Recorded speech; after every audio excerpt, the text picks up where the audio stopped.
Isabella Hart was crumbling, and she didn't even know that the man's shoulder she was drooling on could buy and sell her entire life 1,000 times over. The fluorescent lights of LAX's Terminal 4 did nothing to hide the exhaustion carved into Isabella's face. She stared at her reflection in the restroom mirror, hazel eyes rimmed with dark circles, chestnut hair coiled into a messy bun, hands trembling as she splashed cold water on her cheeks. She'd been working doubles at Westwood Cafe for 3 weeks straight. Rent was overdue, her son Luca's school fees were mounting.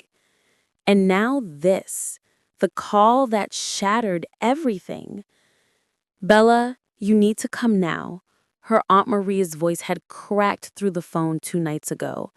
"Your mother, the doctors say it could be days, maybe hours." Isabella had scraped together every dollar except a charity from her aunt and boarded this flight with nothing but a carry-on and a prayer that she'd make it to New York before her mother's heart gave out completely. Final boarding call for Flight 216 to JFK. She ran. Isabella collapsed into seat 12A, breathless and disheveled. She didn't look at the man in 12B, didn't notice the tailored midnight blue suit, the Patek Philippe watch, or the way every flight attendant's eyes lingered a second too long when they passed. She just needed to breathe. Ethan Blackwood had been reading the same page of his book for 5 minutes. The woman beside him smelled like coffee and vanilla, like late nights and resilience. Her hands shook as she fastened her seatbelt. When she struggled with her carry-on, he stood without thinking and lifted it into the overhead bin as if it weighed nothing. "Thank you," she whispered, not quite meeting his eyes. "Of course." His voice was deep, controlled, British accent softened by years in America. She finally looked up, and something passed between them. A flicker, a recognition of exhaustion in each other's faces. Then the plane took off, and Isabella's body betrayed her. Isabella woke with the start. Horror flooded her face as she realized where her head had been. "Oh my God, I am so sorry." "Don't be." Ethan's voice was calm, almost amused. "You needed it." She pulled away, face flushing crimson, and that's when his suit jacket slipped off her shoulders. He'd covered her. I didn't mean to. You should have woken me." "Why?" He tilted his head slightly, studying her with sharp green eyes that seemed to see too much. The flight attendant appeared as if summoned. "Mr. Blackwood, can I get you—" "2 waters, please," he said smoothly. Isabella blinked. "You don't have to." "I know." There was a beat of silence. Then she laughed. A real, exhausted, slightly hysterical laugh. "I don't even know your name." "Ethan." He extended a hand. "Ethan Blackwood." She shook it, his palm warm and steady against hers. "Isabella Hart." "Isabella." He said it like he was tasting it. "Where are you headed?" Her smile faded. "Mount Sinai Hospital. My mother's dying." Ethan's expression shifted, something raw flickering beneath his controlled exterior. "I'm sorry." "Me too." They talked about nothing, about everything.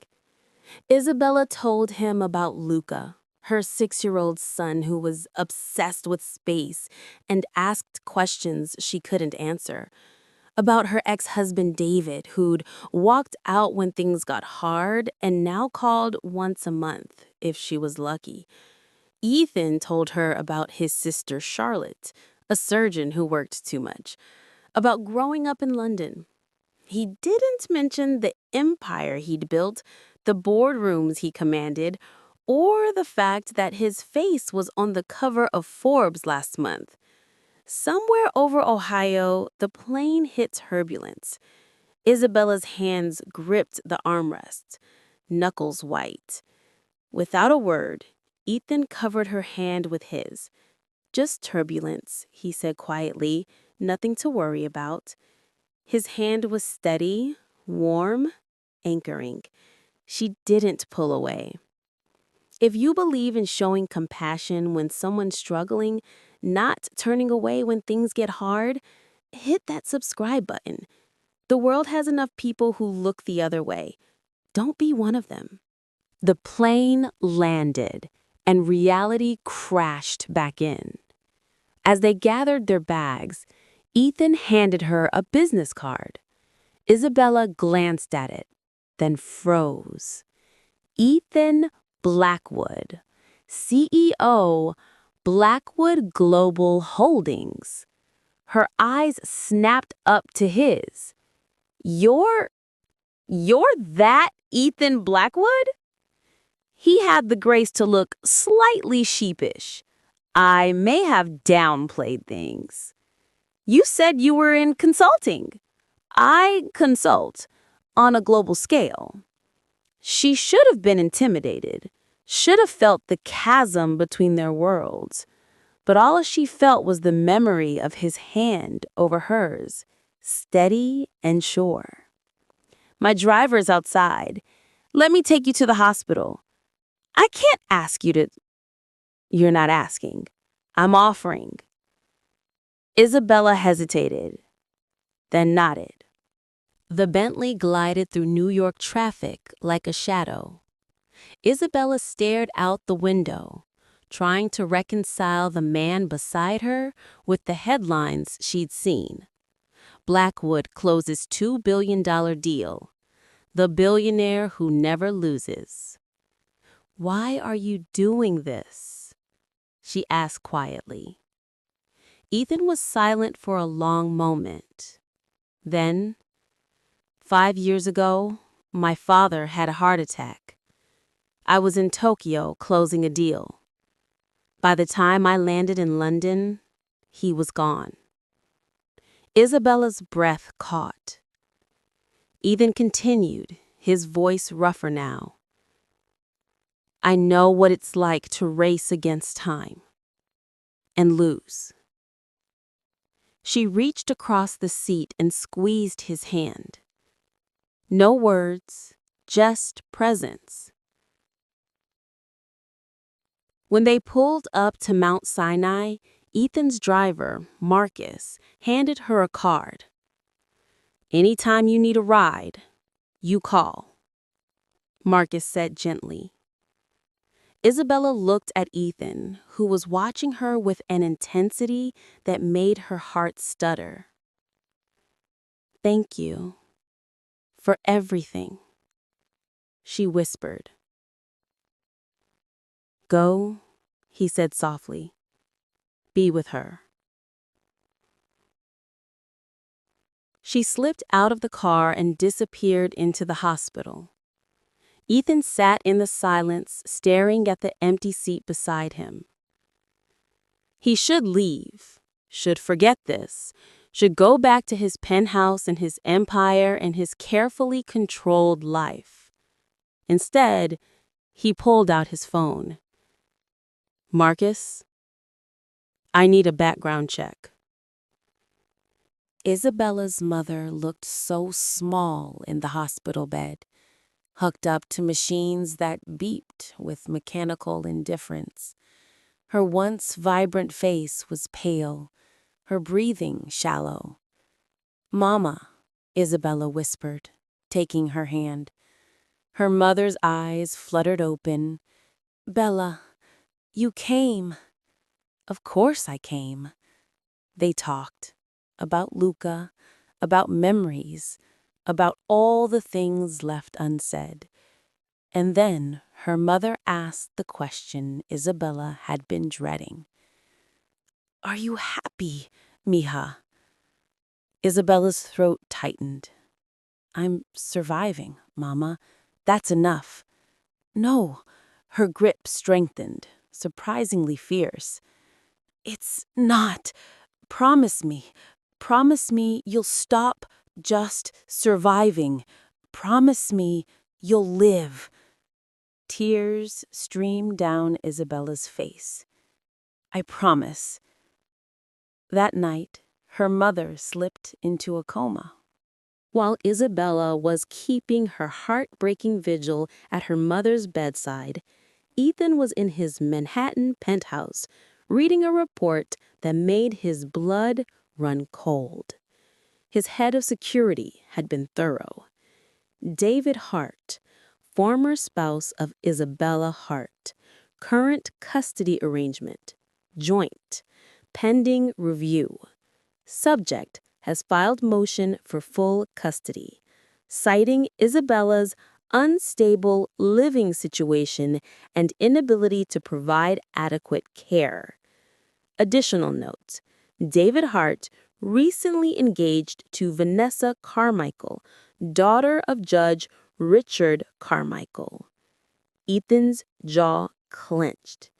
The man was using connections and money to rip Isabella's son away from her while she was watching her mother die. He pulled out his phone. "Get me everything on David Hart. Everything." If you can't stand people who use power and privilege to destroy those who can't fight back, subscribe now and comment, "Everyone deserves a fair fight." Let's stand against the David Harts of the world. 3 days later, Isabella's phone rang as she sat in the hospital cafeteria, her third cup of terrible coffee growing cold. "Hello?" "It's Ethan." Her heart jumped. "Ethan, I didn't think I'd hear from you. How is your mother?" "Stable. For now." Isabella's voice cracked. "They're saying it could be days or weeks. I don't know how long I can stay. I need to get back to Luca." "I know about the custody hearing." Silence. "How do you—" "He made it my business to know, and I'm going to help you." "Ethan, you don't have to." "Yes, I do." "Why?" Isabella's voice was barely a whisper. "Why do you care?" Another pause. Then, "Because somewhere over Nevada, I stopped being able to forget you."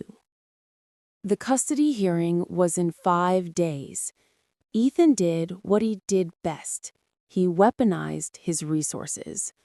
Within 48 hours, his legal team had uncovered David's financial irregularities, unpaid child support hidden through shell companies, a DUI he'd had expunged through his fiancé's father's connections.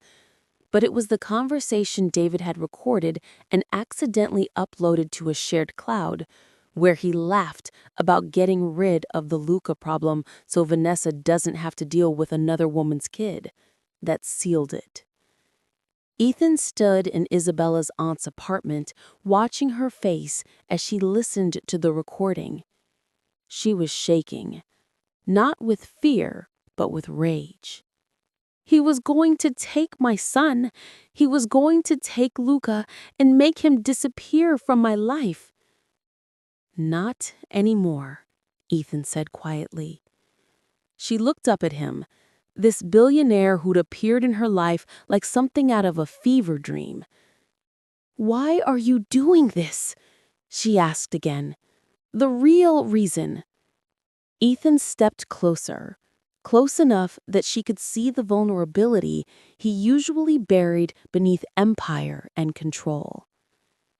"Because 5 years ago, I lost someone I loved in a car accident, and I built walls so high nothing could ever hurt me again. I stopped feeling, stopped connecting. I turned myself into a machine that only knew how to win. He reached up, cupping her face gently. And then you fell asleep on my shoulder, and I remembered what it felt like to want to protect something, to care about someone more than the next deal. You woke something in me I thought was dead. Isabella's breath hitched. Ethan, he continued, I'm not asking you to love me. I'm not asking for anything. I just need you to know that you're not alone. Not anymore. The custody hearing was brutal. David's lawyer came armed with accusations: Isabella's unstable employment, her emotional state, her inability to provide a suitable home. Then Ethan's legal team took the floor. They presented evidence methodically, deliberately: financial records, the recording, testimonies from Luca's teachers about David's absence. And then came the final blow. Your Honor, Ethan's lead attorney said, we'd also like to submit evidence that Mr. Hart has been embezzling from his employer to fund his new lifestyle, a fact he was planning to conceal by framing Isabella as financially irresponsible. The courtroom erupted. David's face went white. The judge called recess. In the hallway, Isabella couldn't breathe. Did you find that? She asked Ethan, who stood beside her like a pillar. My team found it, but it was already there. He buried himself. When the judge returned, her ruling was swift. Full custody to Isabella. David's visitation suspended pending criminal investigation. Isabella collapsed into a chair, sobbing with relief. Ethan knelt in front of her, taking her hands. You won, he said softly. You and Luca, you're safe. She looked at him through tears. I don't know how to thank you. 1 week later, Isabella's mother passed peacefully, surrounded by family. At the funeral, Ethan stood in the back, a silent presence. When it was over, Isabella found him. You came. Of course I came. She took his hand, and they walked through the cemetery in silence. I'm going back to California, she said finally. Luca needs stability. I need to rebuild. Ethan nodded, though something in his chest tightened. I understand. But she stopped, turning to face him. I was hoping you might visit. Maybe meet Luca. Maybe see if whatever this is between us. She trailed off, suddenly uncertain. Ethan stepped closer, lifting her chin gently. Isabella Hart, he said, voice low and intense. I have spent 5 years building an empire and forgetting how to be human. And then you fell asleep on my shoulder and reminded me what I'd lost. He kissed her then, soft, deep, full of promise. I'll be on a plane tomorrow, he murmured against her lips. And every tomorrow after that, if you'll let me. She smiled, tears streaming down her face. Then I guess you'd better pack light. As they walked back to the car, Isabella's phone buzzed. A text from an unknown number. You think you've won. Enjoy it while it lasts. This isn't over. Vanessa.